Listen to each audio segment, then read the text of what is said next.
Welcome to the Mom Self-Care Podcast, your safe space to finally focus on YOU. I'm Twitty-Hawkins, your self-care coach for moms, praying wife, and mom of four.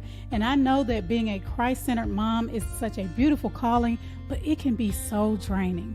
That's why it's important to make sure you are filling your own cup. On this podcast, we'll discuss practical, holistic self-care strategies to help nurture your mind, body, and spirit. Because a mama who fills her own cup pours that back into her family with true peace and joy.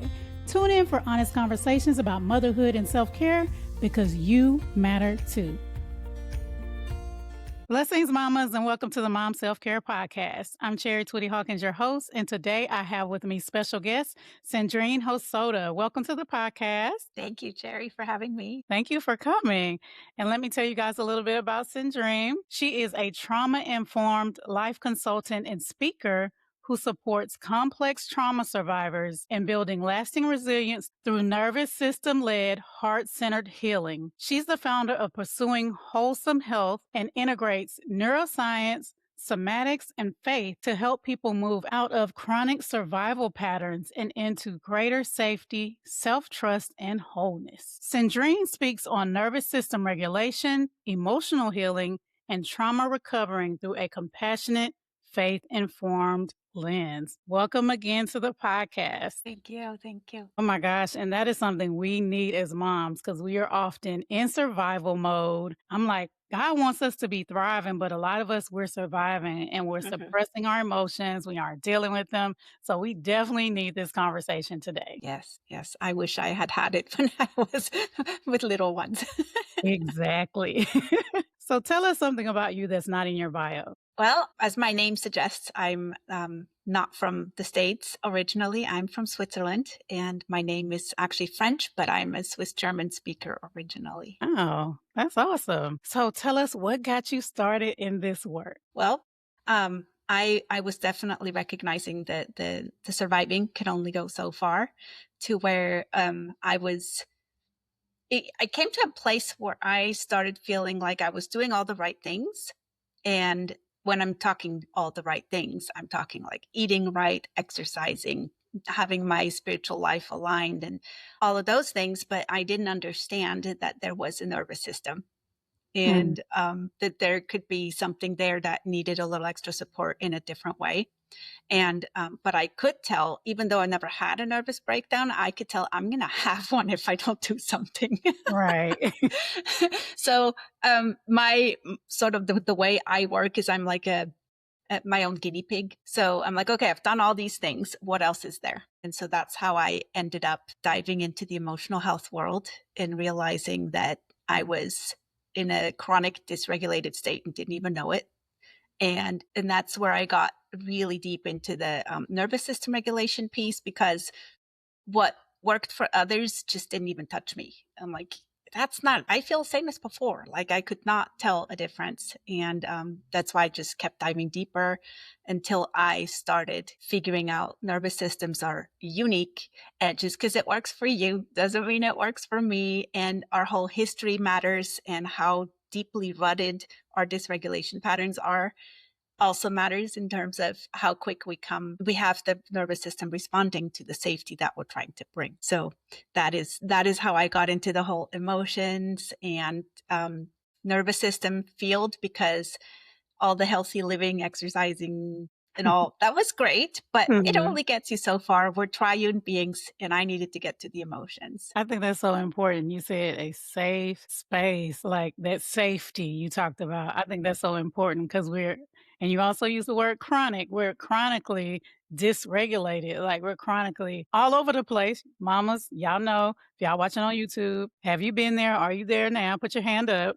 If you're watching on YouTube, both of us had our hand up, y'all, because we are either there or we've been there. And it's so important for us to have this conversation because, like she said, we're all unique and we all have different past things we have to deal with. And I think that is so, so important to know because when you know better, then you can do better. But if you don't know, you're like, hey, I didn't know. So I'm just trying to get from day to day, moment to moment, minute to minute. Yeah. And there's always something else coming at us. It just never slows down. Right. Now, as you said, something is always coming at us. Mom life is busy on top of everything else you possibly have to do. So, why is it important for us to make sure we're checking in with ourselves emotionally and regulating our nervous system? Yeah. Well, stress is a very subjective thing. Being busy can be good, but it can also be stressful. And it's a lot more nuanced than we might think. Like, having a job you love, but it being busy, that can be good stress. But within that job, there might be things that trigger areas that your nervous system has patterned. Cause like the way the brain works is it takes whatever negative experience happened and it catalogs it based on all the factors that were present. And that includes all the five senses. So like, what was the weather like? What did I smell at the time? Who was there? What was the temperature? Like all of these things get cataloged and then hashtagged so that when you get into a similar situation, the brain will pull those things and say, okay, here's how it went last time. Therefore, this is probably threatening. So we're going to gear up for protect mode. And when that happens, then we get tense. We can tell the bracing and our mind starts thinking certain ways that are more restricted. So we can't see options. We just have this black and white thinking, and that gets us into rigidity. And especially with kids, that's hard because Mm. kids need to be seen and heard and understood and all of the things. And when we're already stuck in just tunnel vision, then we're not going to be able to be present the way we want. And it's all because something got triggered in the busyness that like we need to be aware, like what kind of busy triggers us and what kind of busy is just the right amount, sort of like where our system can handle it. And when we don't pause and check in and gain awareness, then we're constantly just surviving, like being ready for the next thing that gets thrown at us instead of creating that capacity and space to say, oh yeah, I can actually have something unexpected come at me and I know I could figure out how to handle this without my system going into survival mode about it. And Mm. that's why we want to regulate, is because it creates almost like expands our vessel of tolerance for all the things, as opposed to just like, no, my bucket's already so full, it's overflowing. And yeah, we want to empty that bucket. That's another aspect of it. But regulation is not just for symptom management. It's also like when we do it preventatively as opposed to in the moment, it helps widen our bucket so we can actually hold more. Yes. For y'all who are watching on YouTube, y'all saw me get my pen out. Get your pen out and take notes. She is dropping some gems. Oh my goodness. I love something that I took from that is when we're stressed, we start to I talk about how we hold stress in our body. I'm sure, and say the same thing. And we're bracing for things rather than, as you said and showed us, for those who are watching, you open up, you embrace those things versus bracing for them, if that makes Hmm. sense. That's what I got Yes. from that. Yes, that's exactly how I meant it. And it's interesting how when you start paying attention, you can tell in your body, like just pausing and taking a deep breath and smelling the fragrance in the air, it opens you up. It's like your body doesn't even need you to tell it verbally. Like your body actually prefers just the action. It's not so threatening that we can't take a deep breath and appreciate the fragrance. And that signals it's like there's Right. space. There's space to pause and take in all the good stuff around us instead of just because when you're in threat, all you're looking for is the threat. And Mhm. and you're missing all the good things that would help balance out. It ends up being a threat awareness versus safety awareness balance. And you want to like there's always, even even in really dire situations, there's always going to be something safe. We Mm. just don't see it because we're so focused on the threat. And when we say, okay, wait, I still have plenty of air. I can breathe right now. That's one safety. It gets very basic, but it actually really helps when we kind of go start looking for the good again and the safe things. Yes, that is so true. Okay, you talk about creating a nervous system hygiene. I believe that's what it's called. So, what does that look like and why is that important? I know we talked about it a little, but I want to dig more into that. Yeah. Yeah. I love that term. I don't know how widely, known it is, but it helps drive home the point. Like we wash our hands multiple times a day. We don't just wash our hands once or even not, it's like, and we brush our teeth. And we have these things that we do regularly that we know are good for us. It's going to prevent us getting sick and getting cavities and all of the things.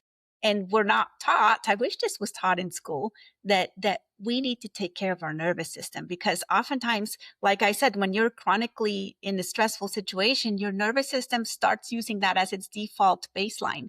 And so you're always up there instead of bringing it back down when the threat is over, So when we start incorporating little regulation snacks throughout the day, it's like it helps our nervous system realize, oh yeah, that was 5 minutes or an hour or whatever ago. Sometimes you don't realize it right away. But if you have little, just like you brush, I don't do it 3 times a day, but if you brushed your teeth 3 times a day, you would have set times when you do this, like after meals or something. And so if you start setting regular intervals in your day where you just tack on a little nervous system regulation piece, then your nervous system starts recognizing, oh, safety is always coming back. Like instead of having this whole day, okay, we're up, it's going to be a hard one, and we're just going to, white knuckle through the day. Now we're starting to teach our nervous system that we're giving it the support it needs to come back down and to unlearn being stuck in the hyperactivated state, because we haven't been taught. So it's not like there's any shame to it. It's just, how did we not know this, and how useful this would have been? Right. Yeah. I love that you said little snacks. But that's true. I like that. Man, that's really y'all know, I share people with y'all that I'm learning at the same time. Like when you said you're teaching your nervous system that safety is coming back. So like that's your normal. Your normal should not be I'm stressed, I'm overwhelmed. Maybe you have those moments in your day, but you recognize that and you say, "Hey, what am I going to do to bring it back down to the safe space?" So, what is an example of what that would look like? Yeah. So since this is for moms, and I apologize for anyone who has older kids who may not want to do this, because it's just, this one is more playful for little kids. Like one thing that really helps very quickly reset us into the parasympathetic state, which is the rest and digest phase, is deep exhales. And so with kids, you could just say, hey, it's bubble time. Let's pull out the bubbles. Let's take a deep breath in, and let's see who can blow the longest string of bubbles. And then you've got the whole family regulating instead of just you. Of course, if you're a mom and your kids don't want to do it with you, you could always go take a bathroom break, and you can do something there, which I love there's a lot of different regulation exercises, and you kind of have to, like I said at the beginning, figure out what works for you. I'm just going to give this as a practical preview for the freebie in case anybody wants to kind of collect some more tools. When we regulate the nervous system, it's system wide. So we can also recognize it, not just in how do I feel, but in, is there less tension? Do I have more mobility, range of motion? So for you right now, if you want to do it with me, if you cross your arms like this, and you keep your torso straight, but twist it. And then you look where the elbow points. Just make a mental note of where it's pointing right now before we do the exercise. And then if you can have farther range of motion after the exercise, then this one's a good one for me to do while the water boils or something like that. So one of my favorites is called the yes, yes, no, no exercise. So you can grab your lovely purple pen, put it in front of you at eye level, and just focus on the tip of your pen and keep that's your focal point. You keep your eyes on that the whole time. And then you're going to start nodding your head up and down, but your eyes stay put. And you do that about 5 to 10 times, depending on what you're sensing. Some people can notice right away that something's changing, and some people need a little bit more. So then I'm going to take a breath in and go. I'm doing it, y'all. Yeah. See if you can reach a little bit farther. And if your range of motion is the same, that just means you need to do a few more reps or possibly do it standing up. If it's less, it means that's one to put on the shelf for later when we do rehab work, because we want to find some that immediately give you a good result. So let's do the no, no, no as well. So again, pen out in front of you, focal point, and then now you shake your head as if you were saying no, with your eyes staying on that focal point. And you can play around at home with speed. Like I actually like pretty quick speed, but you can play around. Then you always want a kind of cleansing breath to let it adapt. And then you check again and see, is your range of motion better? Can you reach farther? And I'm curious for you, did it improve at all? It did a little bit. My back's a little tight. Yeah, yeah. So like even little improvements are signs we're going in the right direction. So this is just one of many exercises, and there's more in the freebie that anyone is welcome to grab at the end, of things you can do, like very quick ones that you don't need to set aside a half hour for, which is why I like to call it a snack, because you can just kind of tack it on throughout where it fits. I love that. Thank you so much for sharing that with Yeah, us. you're And guys, welcome. if you are not watching on YouTube, if you're listening, come look up the Mom Self Care Podcast and watch this section. I tell y'all to make sure you save it, come back and listen. So I want you to save it, come back and watch and do that with us. It's like very helpful. I love that you said, it doesn't take a half hour because I know some of y'all are listening. Y'all like, I ain't got all that time. I just need Exactly. something right now. So Mhm. that, yes, come back and watch it and do it with us. That's so awesome. I love it. And I will be putting that in my catalog of things to do as well. I think I'm Yeah. gonna download that freebie. Yeah. There are more ways. Like if this rotation assessment isn't your favorite, there also in the freebie are other ways you can assess until you find one that works for me. My personal favorite is neck rotation. I could just it's perfect every time. It gives me, like, what you want is precise feedback, because then it'll help you know what works for you and what doesn't. So if you're like, I don't know, then try a different assessment, which there's several of in the freebie. And then there's a bunch of exercises in case this yes, no thing was a little, it could be a little bit much for some people, because what we stimulated was visual and vestibular, and those are like at the top of the neural hierarchy. So if that was too stimulating for somebody, there's, the breath is an easy one to start with. And then proprioceptive stuff is like with the joints. There's a couple of exercises for that. And so there's an entry level for anybody, depending on where your nervous system's at.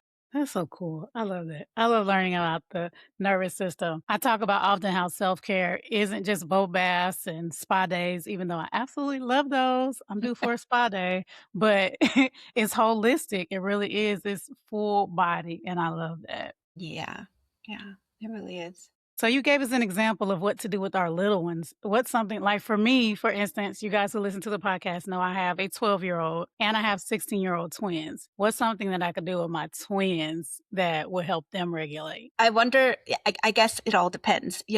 I think asking them to do the little mini course with you, it brings the science nerd out, Okay. because all of a sudden you're experimenting and you're like, oh yeah, this is great. And no, that isn't, and especially for, if they're athletic at all, they are like into improving their game or something. Nervous system regulation before you go do something physically performative can also improve your performance. So they might have an incentive to want to start doing it, because it also improves their athletic performance. But it also helps with do it before studying, do it before a test, so where they have some personal buy-in, where it's like, yeah, this is weird stuff. But when they recognize, no, actually this helps me have more clarity. So they recognize, oh, I can do it before my test and maybe have a better grade, or actually remember what I crammed in the night before.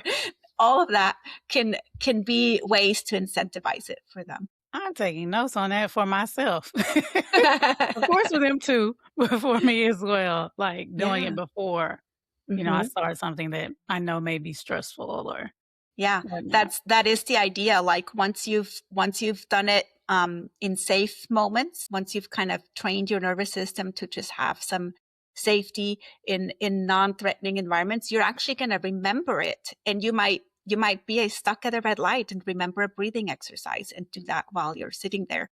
Or use one of your proprioceptive things. You could work with your wrists, and it's all in the course as well.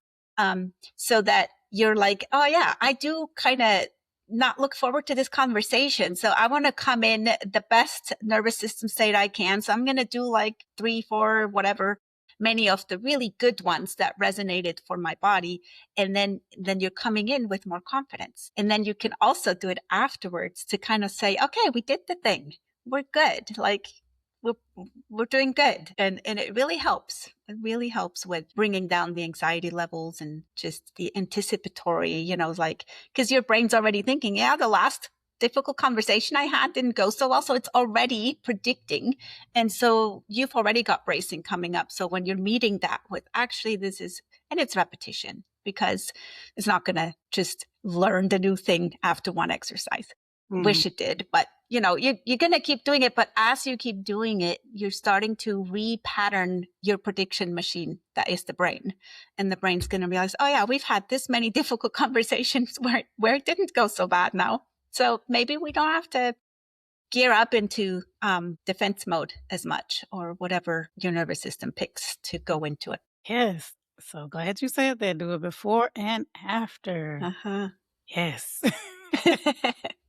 I'm taking mental notes for myself. Okay, this is for the mama who is overwhelmed, stressed out, maybe going through mom burnout. And she's like, this is wonderful. I love it. But what would you suggest to her is a simple way to start, like something very basic? Yeah. Um, I would say, like, probably grab the first moment of the day before. It depends. If your kids are coming to wake you up, you don't have that first moment, Right. but like, or just like start even by setting a boundary and saying, I got to do this before I come attend to you, or something like this, so that the kids realize mom needs some maintenance as well. Mhm. And then I would say, okay, if you do brush your teeth, do an ankle circle while you're brushing your teeth.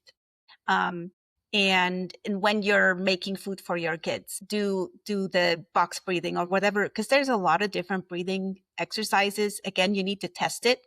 Box breathing isn't my best one, but like you'll figure out as you do the work which one's your best breathing technique, and you can focus on that breathing while you're making the food for them, or while whatever it is, wherever there are little moments.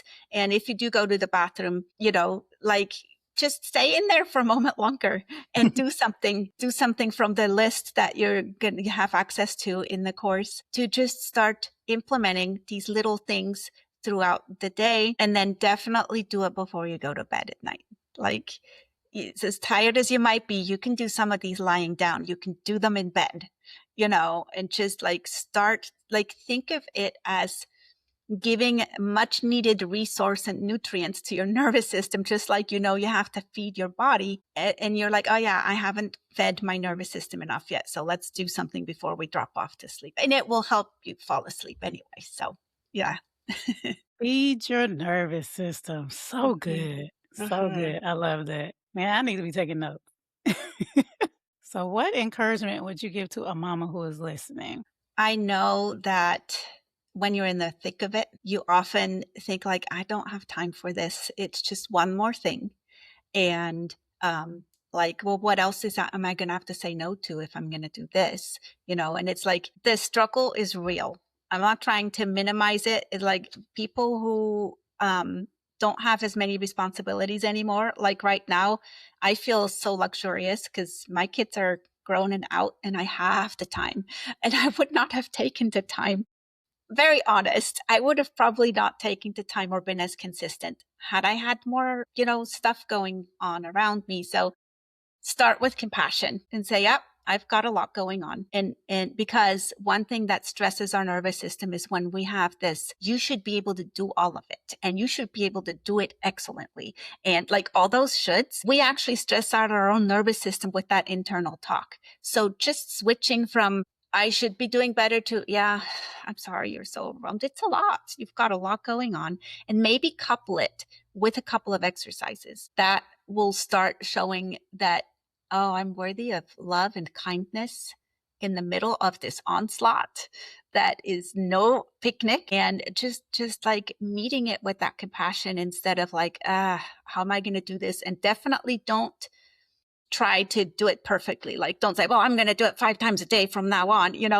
that already, again, that brings that pressure to the nervous system. Is our thought life actually really stresses out our nervous system in addition to all the stressors that are already coming at us. So let us be our own safest, source and not add to it, and do that consistently and start noticing how maybe the level's already coming down a little bit just because we're more kind to ourselves in kind of putting a little barrier between the demands so that we're not also slave masters of ourselves, but that we're Mm, actually like, oh yeah, this is hard. We're going to do our best and it's going to be okay. Especially because, God loves us before we do anything. And he wants us to come to him with everything as opposed to just bypass it with Bible verses that, our nervous system's not going to believe that. We could throw Bible verses at it, and I'm not at all opposed to Bible verses and memorization, all of that. But when our nervous system is stressed out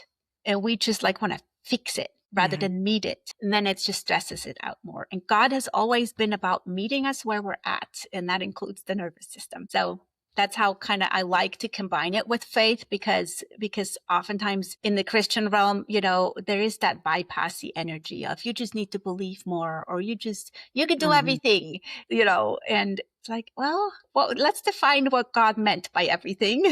mhm. And just like he made us this way. So let's accept that we have limitations and meet with the nurture there. Yes, we have limitations, but we have a limitless God.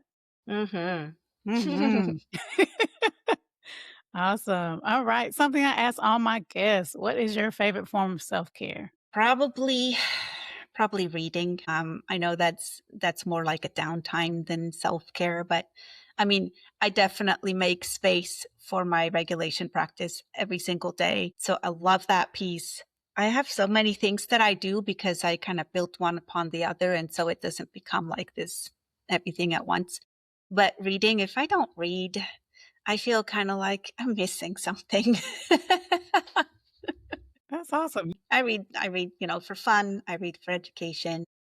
It doesn't matter. Just that little quiet time of like, a little go Yes. internal. Yes. I don't do enough reading, but I love to read too. That's definitely self-care. It's like, oh, just helps me. Like you said, it helps me relax. When I Yeah. was younger, my mom was like, "You the only child I got that like to read." Like I would read a whole book in Yeah. like a day or evening because I'm like, Uh-huh. I go into another world. I'm like, oh, I love it. So Yeah. Yeah. yeah. It's a nice experience.